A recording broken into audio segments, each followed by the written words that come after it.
Welcome back to the Salad and Carbs podcast, the only place where you can get 2 of your 5 a day. It's a very special occasion today because this is actually episode 2. The incredible Never Sinned Out Like It podcast never made it past the first episode.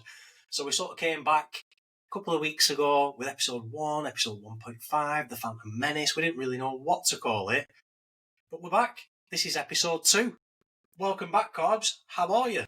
I'm good, thanks. I just want to say a typical British thing of me to say, but the weather's been banging, hasn't it? Yeah, I mean, it has been pretty good. I mean, it's been 2 weeks of solid sun.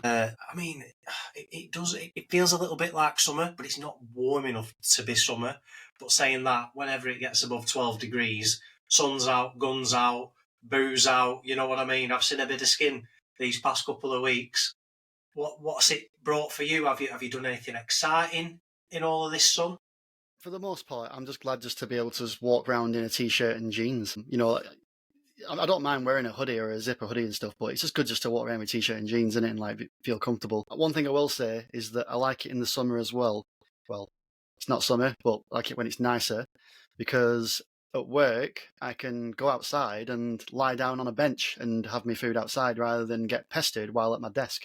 And not only that, you know, fresh air, it's good, isn't it? But you can't do that during the winter because you'll be freezing your tits off or you get pissed on. So I sound like such a Brit, don't I? I'm just owning it and going with it, man. I'm just going with it. We're going to rename this podcast Angry Middle-Aged Men version 2.0.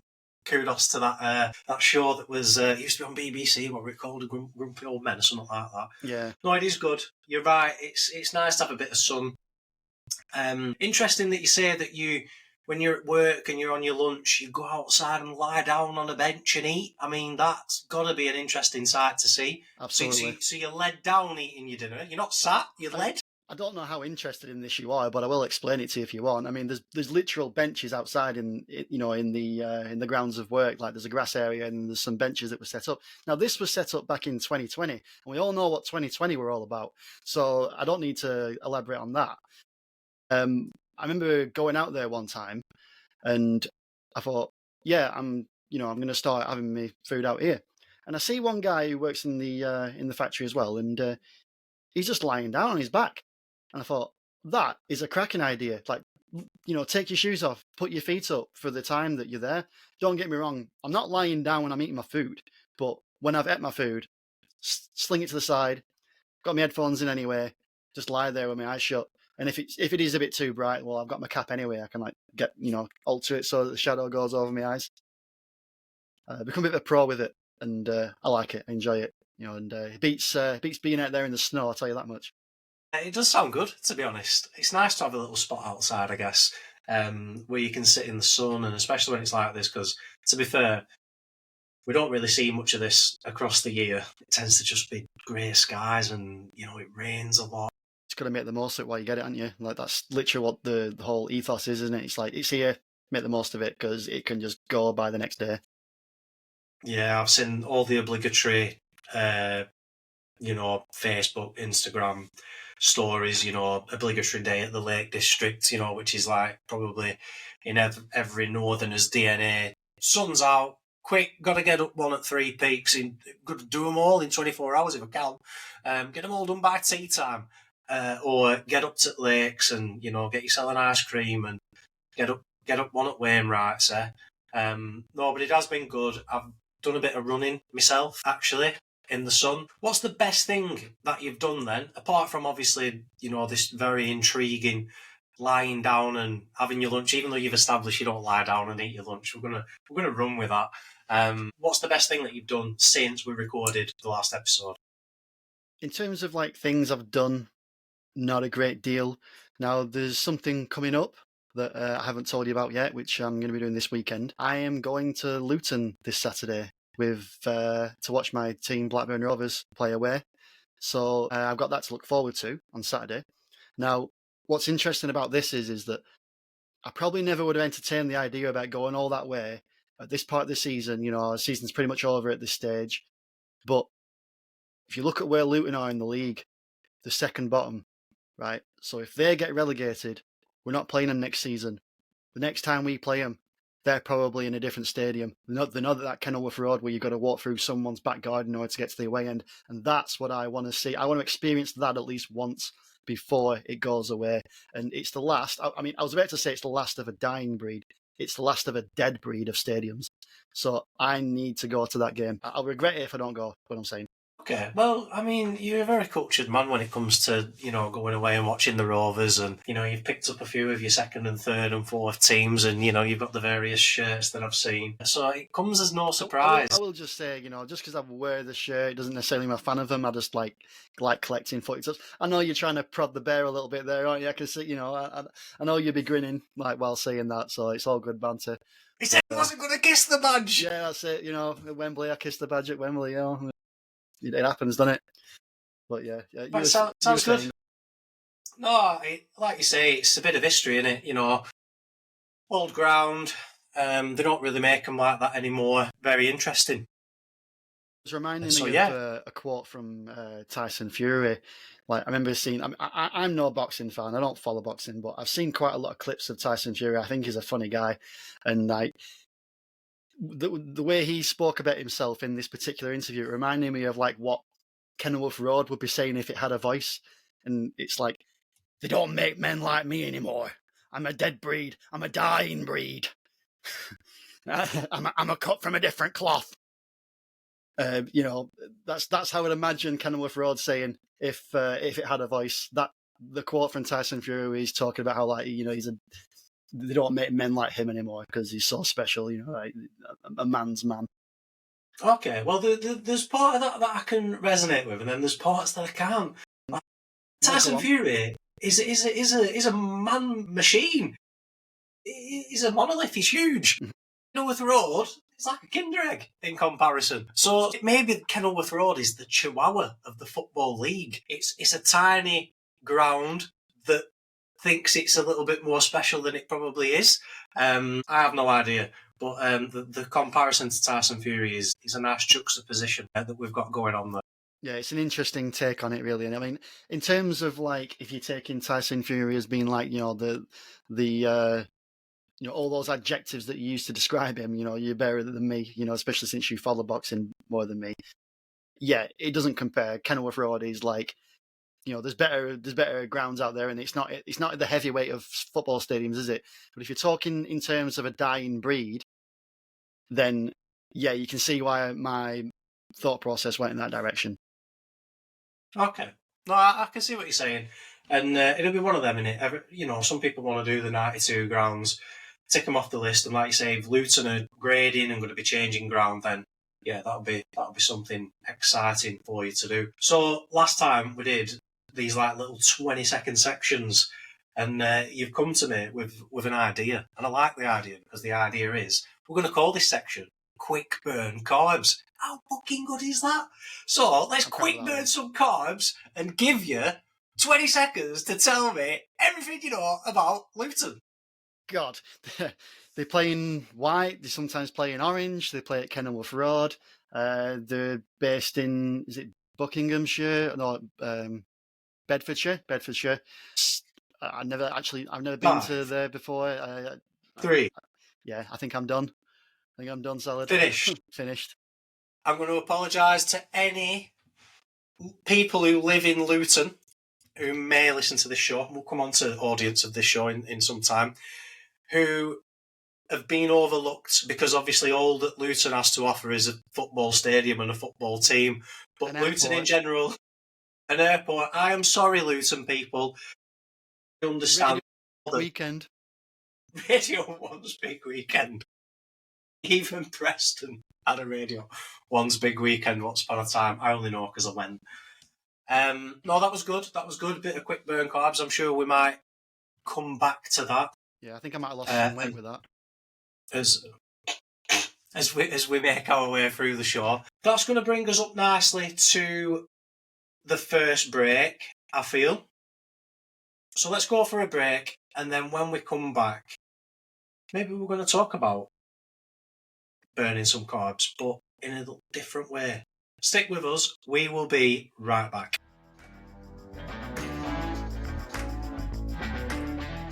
Welcome back to the Salad and Carbs podcast, the only place where you can get 2 of your 5 a day. Now, before the break, we had a little bit of a reconvening. We haven't recorded an episode for a couple of weeks, so it was nice just to catch up with carbs in general. And we did the quick burn carb section, which is what it's going to be called now. So when I throw carbs, those 20 seconds, we're going to call it quick burn carbs. Now, just before we get into a little bit something carb related, I want to talk about the audience of this show and the figures that we've had. So when we did the first ever episode of Never Seen Out Like It, incredible podcast, we had 16 listeners, and we actually referenced those 16 listeners in the first episode of Salad and Carbs. So I've been looking at our statistics from that first episode. Now, we have a whopping, are you ready? 15 streams. 15 streams, which means I'm going to have to go old Delia Smith and try and find that 16th listener. Where are you? 16th listener. Let's be having you. Yes, absolutely. Where are you? We need to know. We need to locate you. We're going to bring the podcast directly to you. To be honest, I'm quite happy with that. 7 hours have been listened in total from that first episode, which is probably about an hour and 15 minutes. So it's not bad, that. And we gained 2 followers, which is more than we ever had when we were on SoundCloud. So all in all, it's quite good to say that I think the one on SoundCloud was on there for like 12 months since we bothered getting around to doing it again. So, you know, there's a lot of uplift, which is really positive. What are your thoughts on that? Yeah, I mean, I think you've pretty much already answered what I was about to ask. I was just kind of about to say, do you know how much or what was listened to? But you kind of just said, like, you know, you've got the amount of hours that listened to, like 7 hours. It's pretty good. 7 hours, like, say, if you divide that down, would you say it was an hour and 15 each? Yeah, and what was the overall runtime? No, it was an hour and 15 overall runtime. So I reckon if you got 7 hours, they're probably listening to about 85% of it each. Yeah. Something like that, just quick off top of my head. Or maybe you've got people that listen to all of it, and then some of them that might like check out after an hour or something like that. Yeah, that were boring, which is just not acceptable. Yeah. Something to be being bored. It's about, you know, it could be about having a life. You're the one that brought boredom into this. You reap what you sow.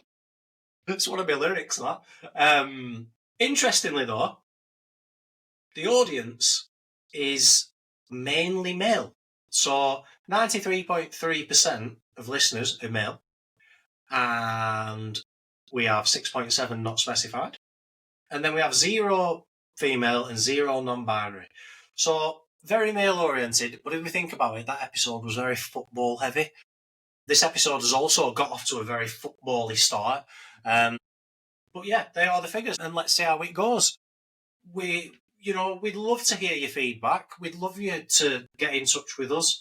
I believe that we're on YouTube now. This has been a project trying to get the RSS feed to go onto YouTube, but it's actually up and running now, so we should start seeing episodes on YouTube. You'll find us, Salad and Carbs Podcast. Give us a like, give us a follow, give us a rating. It helps us grow and develop. This is something that we'd like to do probably a little bit more regularly. So any feedback that we can get, we're really grateful for. From what I've heard, it's been pretty much good across the board. I think a lot of it was you talk about football a lot, but I guess that's something that we're both quite knowledgeable on, so we probably will always end up coming back to football. But I don't want to be a football podcast. I think we've got more to offer than just football. But interesting nonetheless. You know, I love data, me. You know, it's all about the data, something tangible that you can crunch. But anyway, we're not trying to put listeners to sleep. Before the break, we did quick burn carbs, the newly named quick burn carbs, and we had a disastrous 20 seconds all about Luton, which funnily enough turned into a 20 seconds all about Luton Football Club, or whatever they're called, the Hatters. Luton, disregarded. It's like saying, Accrington Stanley, who were they? Exactly. As if the town never existed. We're talking about burning carbs, and I love that. You spoke about last week how, you know, the sun had been out and it's been some really nice weather and you've enjoyed walking about in your t-shirt and jeans. Do you know what I did last week? I did a 64-hour fast. 64-hour. Is this one of those like detoxing things where it's all about like depurifying your system? I've done, you know me, I'll read anything and I always try and like get pros and the cons and, you know, like I think if you get as many sources as you can, and sometimes you've got to get into the heavy sciencey stuff as well and like the journals and, you know, it can get a bit intense and a bit boring. And then you've got bibliographies to deal with and then you need to go and read their materials and then it's like, wow. Then you just think, should I just fast and find out myself and see what it's like? So I actually started on Tuesday evening. I think it was about 10 o'clock I went to bed. And I decided that I was going to start the fast then. Wednesday was all right. I was drinking plenty of water. And I think you've still got something in you. So you're still, your body's sort of coping. But I did go for a run that night. Mutual friend beginning with K. The guy again. That guy Yeah. was doing a bit of running, so I joined him. Did just under 2 kilometres. I ran for a bit, so I think it was like 1.1 mile I did in the end, and I was fasting. So that was interesting. Day after, my thighs were killing. Day 2 was by far the hardest day. Like I was struggling. I was thinking about food all the time. It was like, oh, I can't wait to break this fast. Oh, I can't wait. And I wanted to get to 72 hours. That was my ultimate aim. So I've done this once before and I lasted 12 hours. I didn't really do that well. And like, you know, my brother does a bit of fasting, but he's intermittent fasting. So, you know, they like have so many hours where they don't eat food and then they'll have a window where they eat the food.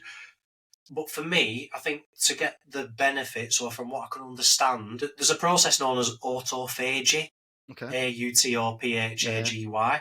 And it's apparently when you've got nothing in your system, any cellular debris, so like loose mitochondria, any bits of cells that have broken off, the proteins that aren't being used anymore, they're just chilling in body like, yeah man, chilling.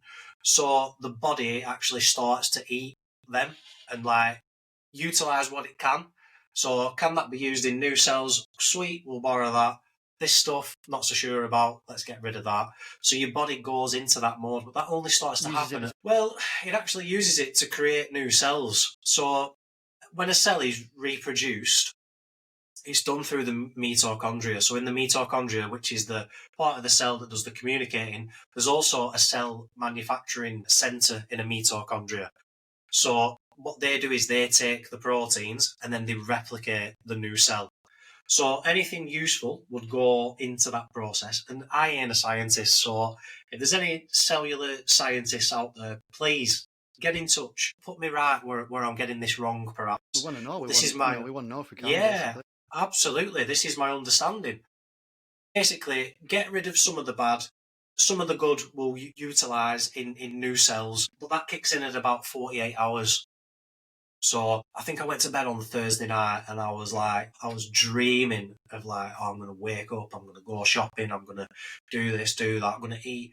But I weren't going to like wake up and go to McDonald's. Like that wasn't the purpose of the exercise. So, you know, I'd read about what should I be breaking the fast with. And that's where the word breakfast comes from, because we break fast. Yeah, absolutely. What am I going to break it with? So I got to about 2 p.m. and I'd actually gone shopping the Thursday night while I was still fasting. And, you know, I'd gone and bought myself some avocados, so plenty of good fats in there.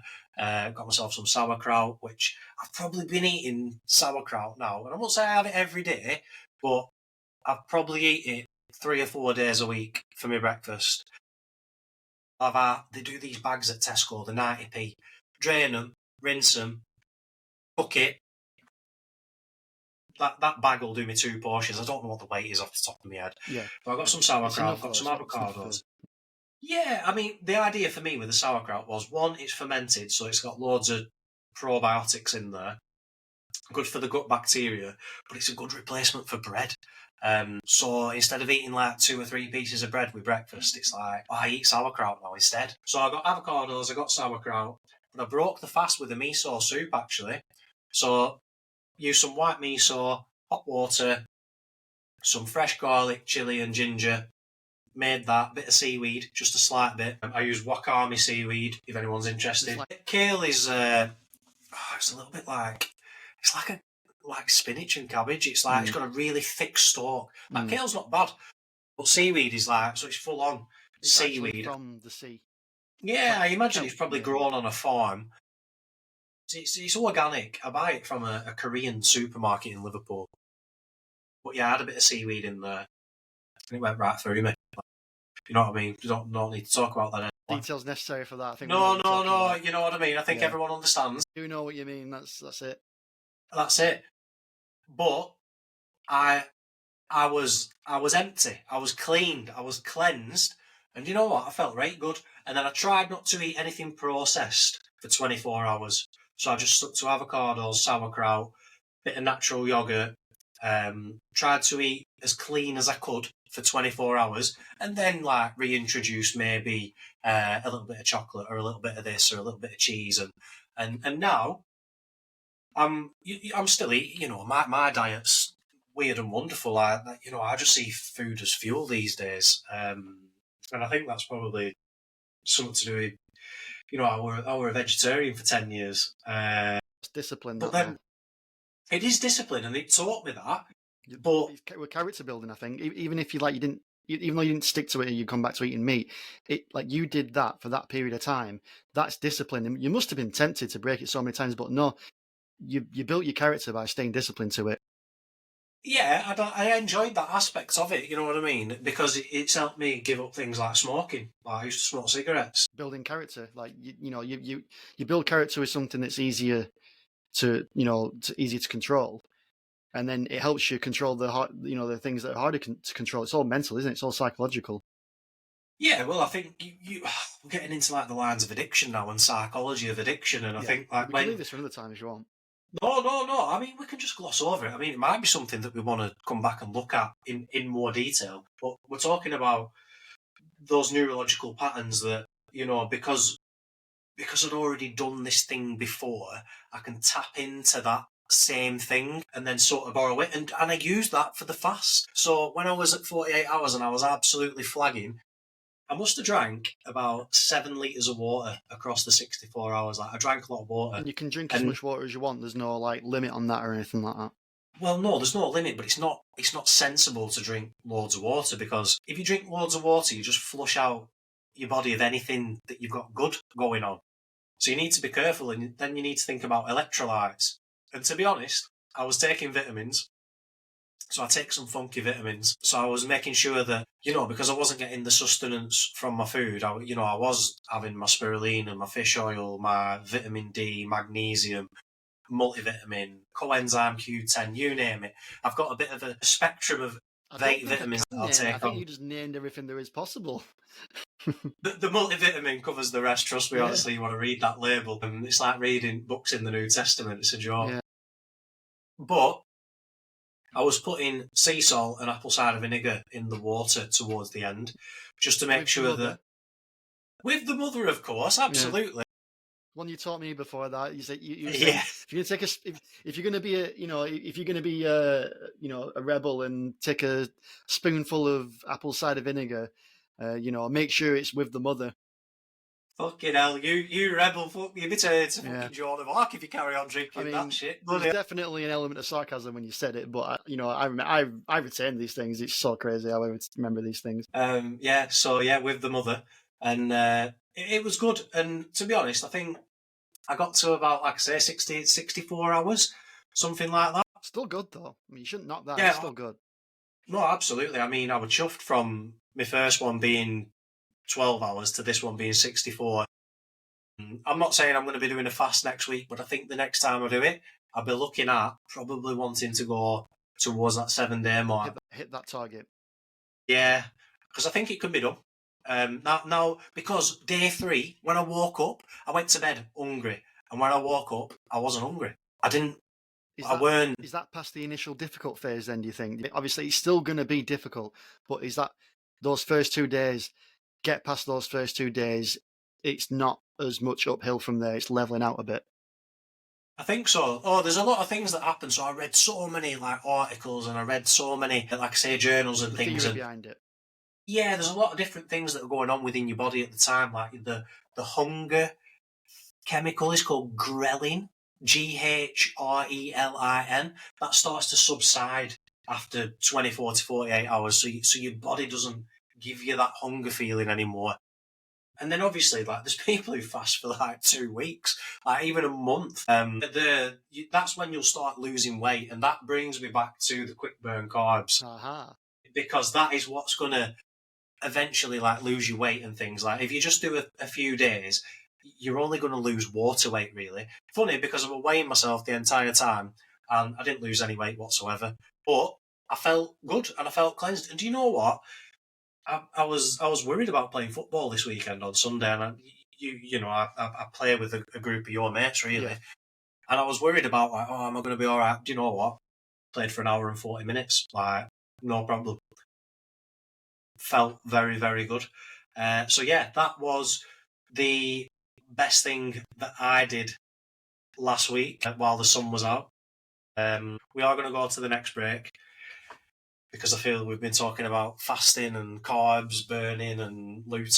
That's going to get memed now. I tell you, like Luton's just going to be a meme right now. I get, I want to apologise to any Luton Town fans. First of all, for the horrendous 20-second knowledge that that I may have offended you with, but just the references we're making about Luton in this, like I'm going, so I need to get mentally prepared for it. So You do. They're going to be up there alongside Reading soon. But before we get into all that, we're going to go for a break. So thank you for coming back and listening to episode 2 of the Salad Carbs podcast.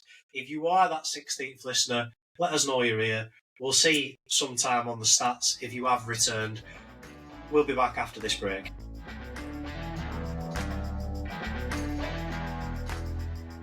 Welcome back to the Salad and Carbs podcast, the only place where you can get 2 of your 5 a day. Before the break, we were talking about fasting. We were talking about, the process of how I'd gone 64 hours without eating food and what that felt like and the journey. So I'm going to hand it over to Carbs and say, have you ever done anything like that? What's your take on food? So I've never really done a strict diet apart from maybe one of them, and I don't even really want to class it as a diet. I want to class it more of a cutting out sort of phase. So ironically, given that I'm called Carbs, I actually did this phase for a few weeks where I cut out carbohydrates, and it was probably like easier than what I thought it was going to be. And you touched on it before about bread substitutes, with your sauerkraut and that, but so you reminded me of it, and it's not that difficult to do. Before you realize it, like you cut your bread out of your diet, like of your day-to-day diet, you realize it's not that difficult. Like you just do it. You just do it. Like you don't need bread. Bread's like it's more of a luxury than a necessity. And so what I started to do was like for me, dinner at work, I would take. Originally you're talking about having chicken tortillas. So I'd have like tortilla, chicken, lettuce, a bit of like sauce on it, maybe mint sauce or reggae sauce, anything I was in the mood for, and anything that we had. Then you've got like some fruit with it, like your clementine, banana, maybe like a yogurt shot, like your Actimel, and just some juice or water. Like when I say juice, I mean like apple and pear juice, like coursed and pressed, real pressed juice, no added sugar, that sort of stuff. It's decent stuff. And I just looked at where I could like cut down on carbohydrates, and I thought, what I've got in there isn't like perfect, but I could make it, if I can just change one thing to make it better, to like help me eat better, what would it be? And I looked at it and I thought, if I could take the bread out there, how can I do it? And then someone suggested to me, a friend of ours, by the way, it's not the one that begins with K, it's the one that begins with S. He said, try making your wraps out of the lettuce leaf instead of putting your lettuce on the tortilla. I was like, oh, right, okay, I can go for that. But I needed something to wrap it up with, so I needed to get some cling film or anything that can just kind of keep it together. Did that, absolutely fine. It was so easy. I was still getting the same amount, same food, same flavors, just no bread with it. It was a little bit soggy with the condensation that was happening inside the wrap, but you live with it. It's just one of those things, you just learn to live with it. Another thing I was doing was like, getting home from work, I'd be having my tea, and then I would literally just marinate some chicken in some, like, maybe some jerk powder or whatever was in there, just seasoned it with paprika maybe, and then put a chicken breast in the oven for 20 minutes, and then have some vegetables that had been warmed up in the microwave, half a pouch of rice that had been warmed up in the microwave. Before you know it, you've got chicken, vegetable, rice. Yeah, again, it's not perfect, microwaved, but it's better than what I was having before, where I was having, breadcrumb coated chicken burgers with, ketchup and mayonnaise on the bread, and the bread itself is full of carbohydrates, and you're having that every day, and then you're getting a belly, and I'm like, where's this coming from? Well, you're in your 30s, of course it's going to go somewhere, so it was these sort of things, these revelations that happened, and I needed to just have those couple of weeks of just hammering it, no carbohydrates, no fast food, no junk food, just having those things. Still eating some processed stuff, but we're talking about just cutting your carbohydrates out. I think I do have a sweet tooth. I do like some sugar, so that was the harder part to it. But you alluding to what we were saying before about the psyche, it's about discipline. You're doing this for yourself. You're not doing it for anyone else. So if you break it, then you're only disappointing yourself. So that's what you need to bear in mind when doing it. That's what works for me personally. I mean, everyone's got the limit. It got to a point where it's like, right, okay, I don't need to keep doing this now. Rein it in a bit. Start enjoying my food a bit more rather than just eating for the sake of eating, which, that's what food's for. It's fuel. Again, that's what you said before. But it is nice to enjoy it as well. So, do you have anything to add on that at all, Salad? Yeah, I mean, see, I'm of that stage in my life now where I enjoy scratch cooking. I always have enjoyed cooking. So I always try and have as much control as I can over what I eat. Don't get me wrong, that, you know what I mean, unless you're buying your food from Harrods or you're taking fishing rod down to, Clemath Lake, you're always going to have some sort of element of the food chain involved. Transportation, pesticides, unless you're growing it yourself, there's always going to be some element of contamination, perhaps. So I think it's about best endeavours, trying to control what you can. Like you said, there's a lot of processed stuff out there. I look at the back of the packet on a lot of things, and there's like 20 to 30 ingredients in some of these things. And like, Isn't like I get a 5 it. ingredient rule or something like that? Like 5 Well, it depends. ingredients, like you're all right. I don't know about any rules per se, but for me, like the names of some of these ingredients are something that it looks like Walter White would be making Chemicals. in a laboratory. You know what I mean? It's like what we have in here: capsule curry sauce, a crystal fucking meth. Let's go. And I know that for a lot of people, out of sight, out of mind, ignorance is bliss, all that sort of thing. Because for me, my body's my temple, and sometimes I don't treat it like a temple. I don't exercise enough. I'm very. I can always do better. I'm very self-critical.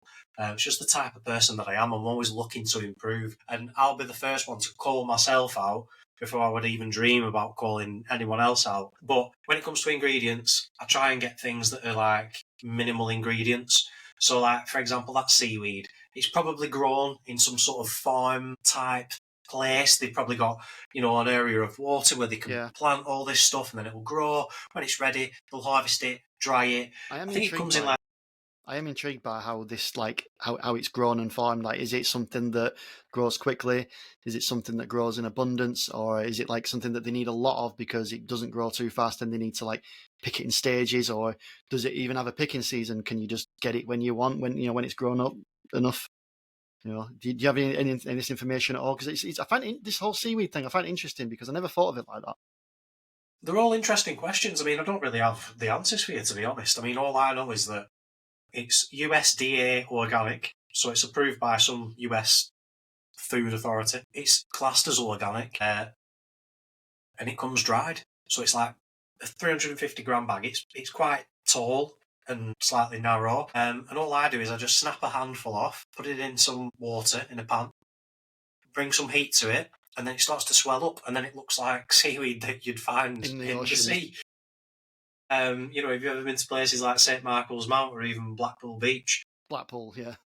You may have come across a piece of seaweed some of that seaweed does not look as glamorous, perhaps. So this seaweed's very dark green. It's very green. It looks good to eat, because I think that's a big part of food. We live in a world of celebrity chefs and endorsements, and every recipe that Gordon Ramsay is telling you about is an endorsement for maybe There's an ulterior motive somewhere, isn't there? Yeah, he'll be selling you some pans, or he'll be selling you the latest product, or whatever it is. Just remind me, what were I? We're talking about seaweed. It's dark in colour. It's better than what you'd find at Blackpool Right, Pleasure okay. Beach. So he's promoting a product, and I think we live in a world now where we eat with our eyes, and social media probably hasn't helped with this. And don't get me wrong, we've got five senses and we need to use them, because if I smell something and it smells a bit funny, or you'll be the same, it's like, I'm probably not going to eat that. It doesn't smell right to me. Is probably the first place that we will notice something maybe not being great, because it's not past the nose time. I'm not going to put that in my mouth. It doesn't even smell nice. Yeah, that's it. Whereas I think eyes are important as well. But now, with haute cuisine and the French school of cooking, and, and don't get me wrong, some of it is magnificent. There is no taking away from the level of artistry, science, the thinking, the methodology, the execution of some of these great dishes. But I think sometimes we aren't eating for, from a fuel perspective. So what does the body need? We're eating what the body might want, as opposed to what it might need. And then, you've got to think about things like the numbers of there's loads of diseases in the world, and they just tend to be getting more and more and more, you know what I mean? More and more people are getting things like cancer, heart disease, obesity, all these different things. And it's like, well, I don't want to be that guy, but could it be anything to do with the diet? Could it be anything to do with the stuff that we put inside ourselves? Just an idea kind of thing. It's even if it's something that makes a small difference that then builds up over time, you're constantly flushing it through this bad thing that's such a small amount. Over time, it's building up, and then you're making yourself more susceptible to these diseases that you've just mentioned. It's a theory. I'm not saying it's the truth or anything, but it's a theory. It's a thought.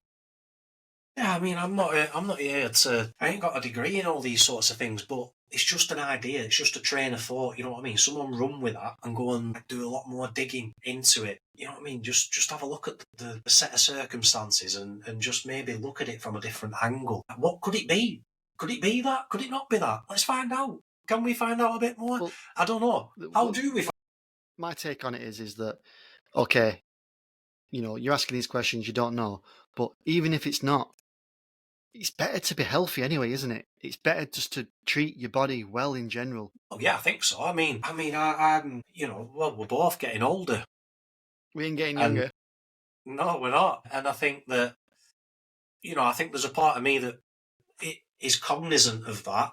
And then I think, oh, do you know what? Maybe taking a bit more water on board, or taking vitamins, or, running, playing sports, just eating a little bit better. If I can swap out bread for sauerkraut, is the me of 10 years' time going to say thank you to the me now for doing that? You know what I mean? And, I think when I was younger, I didn't really have that mentality of do something today that future you will thank you for. And for me, I think that diet and eating is a really big area for that for me. And like I said at the beginning of this trail of thought, I really like the scratch cooking element. So if I can, I'll make my own gravy as opposed to using Bistor, for example. Preservatives. And there's not wrong with using Bistor, because it's convenient and it's quick, it's easy. Whack it in a cup, put some hot water in, give it a little and it's done. And you've got some gravy.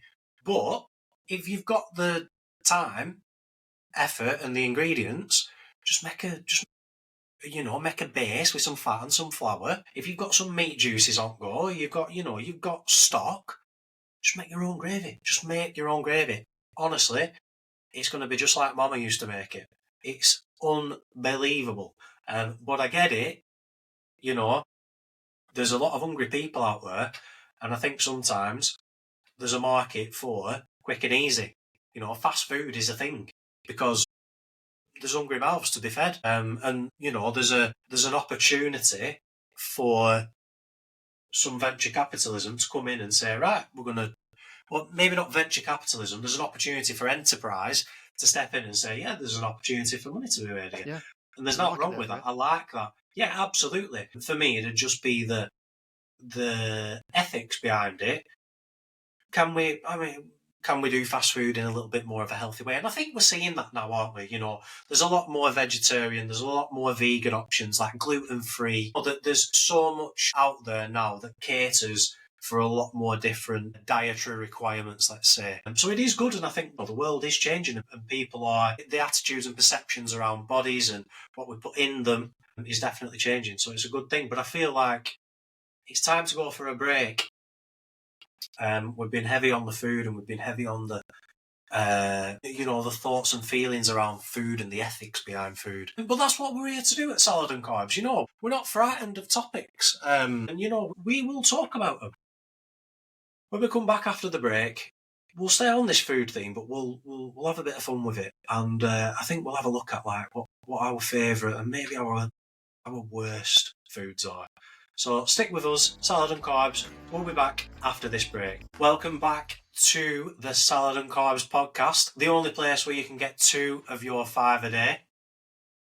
Thank you for listening. It's been a pleasure to have you. We hope that we have found that 16th listener, and I'm sure we'll get many, many more if we continue to make episodes. So thanks for being with us. We really do enjoy doing these things. And before the break, we were talking a little bit about diet. We've talked a little bit about fasting. We've caught up a little bit on what we've been up to these past couple of weeks. The sun's been out in the UK. Carbs is loving Luton, even though he only knows about the football team and not the town that seemingly doesn't exist. But it does. It really does. People of Luton, I feel your pain. I was singing the praises, you know. I was telling about the airport. I'm the one that mentioned the big weekend, you know. You're digging me in it now. I tell you what, right? You're trying to get me beat up at this bloody ground, aren't you? Do me, please. Let me. I wonder what a quick Wikipedia of Luton brings up. Right, okay. No airport and no big weekend. But, no, it's been a good episode so far, and we've covered quite a bit of ground already. Just before the break, we were talking about different kinds of diet, and we were talking about cooking. Yeah, I wanted to ask, you mentioned that you know how to do the scratch cooking thing. How did you learn that? Was that like a self-taught thing, or or did like internet? Do you know someone, or how did that come about? It's a good question. I mean, what is scratch cooking? Well, scratch cooking, I think I don't even know. My guess is scratch cooking is cooking from scratch. So it's the ability to be able to make a meal from start to finish, like every element, every single thing. For me, it started at school. So at school, when you had your options in year 9, you had to pick certain lessons that you might have wanted to specialise in and get a GCSE in. So I chose cooking. I guess it was just, for me, there were options, there were engineering, and I didn't really get technical drawing. I didn't really understand textiles and sewing. The only thing that I could relate to out of the options available was cooking, because I thought, one day I'm going to be an adult, I'll probably live on my own, I might go to university, might have to cook for myself. So if I start learning now, maybe, at some point I'll be all right at it. Or if I don't, at least it's like a bit of a skill set, I'll always be able to cook. So yeah, I mean, this last weekend I made my own muffins, and that was on the back of the fast. Nice. So because I'd fasted, weekends are usually sandwich days. Being a northerner, Buddies. I can skip the bacon. I just love sausage and egg. Don't get me wrong, I'll have a bit of bacon now and again, as long as the fat's crispy. I must admit, I prefer sausage over bacon. It's just that when you think of Sundays, for some reason my mind just goes to bacon butts. But I do prefer sausage, but yeah. Yeah, bacon butts, I can vibe with that. So yeah, weekend is usually a butty day. But obviously, having done a fast, I wasn't ready to go to the butty shop and get a muffin that, even though, local bakeries that I won't say they're mass produced, but they're produced in volume. And this is what gets interesting, because when you make your own bread, it's nothing like the Warburton's Toasty Loaf or the medium Warburton's Loaf that you get in the shop. You could throw that thing against the wall and it would bounce to an extent. So you wonder what the hell is inside those things. Whereas when I make bread, no, it doesn't end up being rock hard, but there's a different density to it. And I know that that's got to do with like probably the amount that I'm kneading it or the lack of kneading. But I made my own muffins, so I was determined to have the sausage and egg sandwich. But after having done 64 hours of fasting, I thought You didn't want to I'll jump make my straight own. into the processed food straight away, like you streamlined loaf of bread that Warburtons make that's not really that good for you. You know, like you're always better off having a loaf of bread that's been baked by a baker, aren't you? You know, but if you can bake your own bread, I can see why you did that. Yeah, so a bit of scratch cooking, you know. I wanted to control the controllables. I didn't make my own sausages and I didn't have my own chickens for the eggs. What can I control? Well, I can bake some muffins. Never done muffins before. Or tea cake, but It's not see, English muffin, is it, by chance? Or is it you talk about something else? English muffin is probably what you get It's the a McDonald's breakfast McDonald's things. muffin. So the really like they look like they're dipped in semolina, to be honest. Because they're really like grainy. No, it wasn't an English muffin. I was after the tea cake or the bat. So That's what I was what the trying monks to might call make. a barm cake. Yeah, barm Yeah. cake. You know, cobber. You know Call- the tea You cake call gets it a tea lot of cake, now, do you? names. We do, but Yeah. some people would say that's got fruit in. There's I definitely was not talking fruit. to someone from Scotland before, and we were talking about tea cakes, and they're like, "Tea cake? That's like what you have, you know, with like cream and jam." And it's like, "What?" It's like, "Yeah, you have it with, you know, with a tea, cream and jam." And then they showed me, and it was a scone. Yeah, I was going to say that's a scone. Fastest word in the English language, Yeah, that scone. scone. Anyway, That's just yeah, such a dad joke. That you couldn't be more of a dad joke. But it's so many times from my dad, that one. He thought he were being clever and funny every time he said it. I've got the same feeling. But anyway, with muffins, they had rosemary and black pepper in. They were actually quite good. For a first attempt, I was pleased. Like I've baked a lot of loaves of bread, but I've never actually made baps or muffins before. So yeah, I was quite pleased. But having done it at school, you know, I've never been afraid to just make stuff. You know, I've just whatever it is, I'll try and make, whether it's fresh pasta. You know, fresh pasta ain't easy. And you probably do need the pasta machine to roll out if you really want to do it. Or making pizzas from scratch, you know, like using 00 flour and, you know, making your own base and passata and mozzarella and, you know, really, really going for it. Yeah, I'm all for scratch cooking, like. Yeah, so it started at school. And I guess it's just been a progression ever since. And yeah, I try and cook all sorts of things. Like if I see something, maybe in a restaurant, maybe on telly, maybe on socials, I think, yeah, I'd like to give that a go. Yeah, And I'll pretty much give it a bash. I know you like a challenge, and just even like just making a food you never made before. If that's a challenge for you, you feel fulfillment like that. Yeah, absolutely. It's like muscle memory, isn't it? Once Yeah. you've done it once, Transferable if you skills as don't, well. yeah, if you don't use it, you lose it.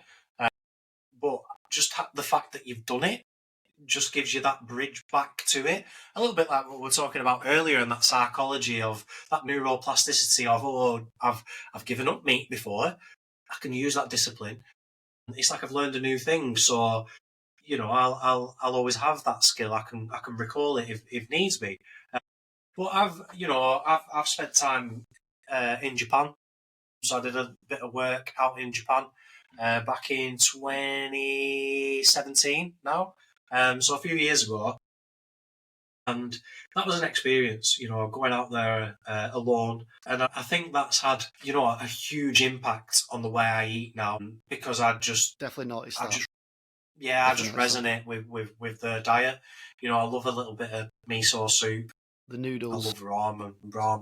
I live for the ramen. All different You make types, your you know what I mean? own ramen broth, don't you? Pretty much anything that's left over goes into this bag, and then it's just like a meld cesspit bag of all leftovers. But then, like, you turn it into something beautiful. Like, that is artist at work. It's like compost. Yeah, it is literally. It's liquid compost. Yeah. Yeah, if you cook anything like chicken or you've got some veg on go, like see, I've got a really cheap so dashi broth, which is like, you know, a common starter stock in Japan, is made from seaweed and shiitake mushrooms. So I've got seaweed on the go pretty much every morning for breakfast. So I just, you know, once it's cooked and I drain it, I save that water. Just goes straight in the pot. Get it? That'll be going in ramen later. That's it. Don't stick it down the drain. Like if it's got a use, then make use out of it. Innit? You know, you're throwing flavour away, aren't you? And you're throwing like goodness away as well. But sorry, I don't mean to keep going back to the seaweed thing. I'll be brief with this now. I don't want like a too much of a convoluted answer. But like, what is it the closest thing to that I may know? Like, does it taste or anything texture wise? Like, what is the closest thing to it you could describe when eating seaweed? Texture wise, it reminds me of noodles. Noodles? Did not expect that. So they're like warm and soft and quite stringy. Like if you had your eyes closed and you were just eating it, to me it could be spaghetti or noodles or something along those lines. But there's a bit of got a bite to it then, if that's what you're saying. Yeah.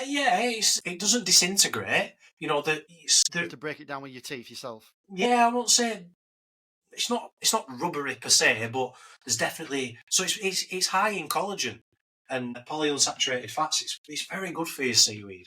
High in fibre, high in protein, high in salt as well. But it's you've got to chew it. But if you for me, if I were to close my eyes, it's like a noodle that could be like made out of spinach, perhaps.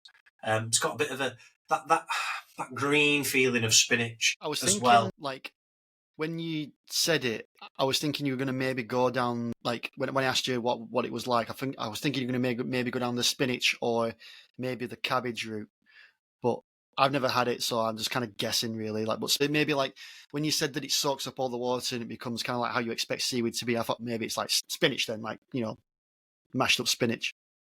Well, spinach does the opposite really. So if you get like a bag of spinach and you put it in a pan, all that volume, all the water that's in the spinach will come out. Yeah, it just wilts to nothing. It's almost like a magic trick, a bag of spinach. It's incredible. You can get a nice, like 500, 600 gram bag of spinach, put it in the pan. You'll still have you'll lose a lot of the water weight, but you might be left with like something quite small. It is same with mushrooms as well. They have a lot of water to them as well. But yeah, so seaweed and shiitake mushrooms is a very basic dashi broth. But I'm a big fan of deglazing a pan, so I'll use like apple cider vinegar, or maybe some Worcester sauce or some soy sauce, or lemon juice. Anything sharp or acidic, and I'll deglaze the pan, and then that can go in to the pot, and then it'll just accumulate flavours, and then it's not like that will become just the ramen broth. Other things would be added to that. I might put some ginger in there, might put some garlic in there, might put some miso in there, some mirin perhaps. There's loads of ingredients. Like last time I went to the Korean supermarket, I bought some katsuobushi flakes, which are basically skipjack tuna, dried flakes. Sorry for everyone listening, I've just done a bad whistle. I always get told off when I'm playing games online for doing that whistle because it kills everyone's ears. Yeah, it's like hyper supersonic pitch noise. Sounds like someone's pulling a balloon apart and deflating it like really bad. I've got my headset on. I didn't think it was that bad personally, but okay, well it might be the quality recording equipment we've got available for this podcast. But those flakes, they're something else. I'm vibing with them at the minute. But yeah, massively influenced by Eastern cooking, which is sort of going to lead us into the end of the show now. We've talked a lot about food. Ironically enough, we weren't going to talk about food in this episode. Lo and behold, we're just two guys that talking. is the way the cookie crumbled. That is the way. It's the way the spinach. Yeah. Oh God. So yeah, I'm glad you said that because I don't have a favourite per se, but there are ones that I tend to gravitate towards, and one of them is Caribbean. I do like a bit of jerk chicken. I've once been taught by a Jamaican man how to make curry goat. I've only made it the once, but it were good. But I've made a few like easier versions of curry goat, and again, it's good stuff. You don't even need to use goat. You don't even need to use mutton. You can use lamb. Even like the man who taught me from Jamaica, he even said it himself. If you can't get hold of mutton, like because they say curry goat, a lot of them don't even use goat. A lot of them just use mutton. He even said to me, he's like, you can't get hold of mutton, or you don't feel comfortable cooking with it, just use lamb. It's the same. Even he said that. Someone who's like he's made it all his life and he swears by this recipe. But yeah, jerk chicken. I often like one of the ways I marinate my chicken when I'm just having my chicken and rice is jerk chicken. Put some regular sauce with it as well.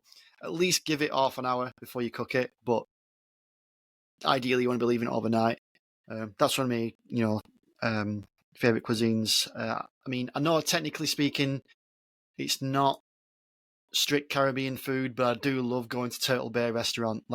I mean, it's not authentic, it's not traditional, but it's good for what it is. It's and the cocktails and everything like you get. So it's a good it's a good experience going to Turtle Bay. Another cuisine that I quite like, I got into it for a little while, was Mexican. Making quite a lot of Mexican food, enchiladas, tortillas, chili, burritos. There was someone who I used to speak to over in Mexico, and she once sent me a recipe for it was for like tortillas. No, wait, tortillas. It was enchiladas, but like their style. So like the enchiladas that I've made, where like you make your wraps up and then you cover it in sauce and then you bake it. It was nothing like that. It was almost like you pan fried your bread and then you added like your chicken and stuff like that on top of it, and it just kind of like sat on top of it. It was totally different. But I gave that a go once, and it was quite messy and quite a lot of work. So I never did it again. But I did enjoy it when I did make it. Another cuisine tend to go for. I mean, I do like British food. I do like English food. I love a good roast dinner. I love full English breakfast. I mean, Americans take the piss out of us for it, but I mean, something as simple as beans on toast, you can't go wrong with it, and the reason why I think it's so good is because it's like a makeshift full English fry up. You take the elements of a full English fry, there's toast in there and there's beans in there, but if you're strapped for time and you don't have the resources or to make a full English, two of the components from that, beans and toast, it makes something that's just filling and tasty and pretty fucking British, and I like it. And the cuisine, Indian. I had a phase where I was making a lot of Indian curries, experimenting a bit. Not as passionate about that because Indian food's kind of everywhere. Not knocking it, but it's become so popular that it's not really. It's just part of day to day life. Like people eat Indian food, it's nothing special. It's become that ingrained. You can buy Indian things like even if you want to get a meal deal from Tesco, you can get a wrap that's got chicken tikka on it, for example. It's pretty easily accessible. So the novelty of it wears off a little bit like that. In terms of where you were talking about your, East Asian cooking, I don't cook it myself, but I do like to order or go to a Chinese restaurant, the Chinese food, like Cantonese. I'll probably, my favorite dish from a Chinese restaurant or a Cantonese restaurant is probably the crispy aromatic duck with pancakes, hoisin sauce. Love that. Absolutely love it. Yeah, I'm losing. But what about food? What about food you don't like? Because for cuisines that you like, you've pretty much covered everything here. Yeah. Bloody hell, there's only Italians ringing up saying, "Oh, mamma mia, Yeah. you forgot us." What about food that you don't like? Well, I will just address what you just said then. Italian food's a funny one because I don't think it's bad, but I have this funny opinion of that Italian restaurants are so expensive. I don't think it's worth the money you pay for it because you can make majority of it at home. And I'm not saying I can cook a great Italian dish, but I just don't see the point in going to an Italian restaurant. It kind of seems pointless to me. Now, speaking of the Mediterranean, I know you want me to say the worst, but I'll get this out of the way. Speaking of the Mediterranean, there is a cuisine that I forgot about that I do like. I like Greek food. Greek food is really good. Now, I'd rather eat Greek food. I'd rather go to a Greek restaurant than go to an Italian restaurant. So that's my personal opinion. Foods I don't like. I can't think of anything specific. I don't want to say a full cuisine I dislike. I can only What about really a dish say, then? What's a dish that you'd swerve? I wouldn't eat that. Not a big fan of fish. I struggle with fish, and I know you like your flakes and your tuna and stuff, and you like your East Asian cooking. You're probably not liking hearing that, but you know as much as everyone else. Everyone, you know as much as everybody. Everyone's different. I've got different tastes, but I do struggle with fish. A lot of the time, for me, fish just kind of tastes like salty water, and I don't notice a lot of difference in the taste of fish because I just get that salty seawater taste from it, and don't get me wrong, I can eat it.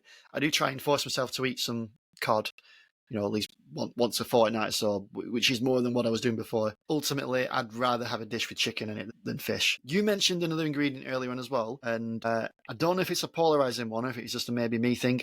I don't eat mushrooms.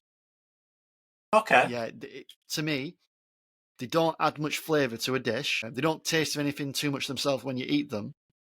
But what they do add is a very, very odd, rubbery texture that doesn't resonate with me. Mushrooms are tricky. They need cooking right. I mean, mushrooms are probably one of the best flavour enhancers you could put in a dish, but they need treating with care. If you don't do a mushroom properly, I will throw the mushroom back at you. And you're a mushroom lover as well, aren't you? So that says it all, really, I guess. Cook it properly. They shouldn't be slimy or snotty, and I think sometimes they get stuck in that nether region. Canned food, anything canned, like you mentioned beans on toast earlier.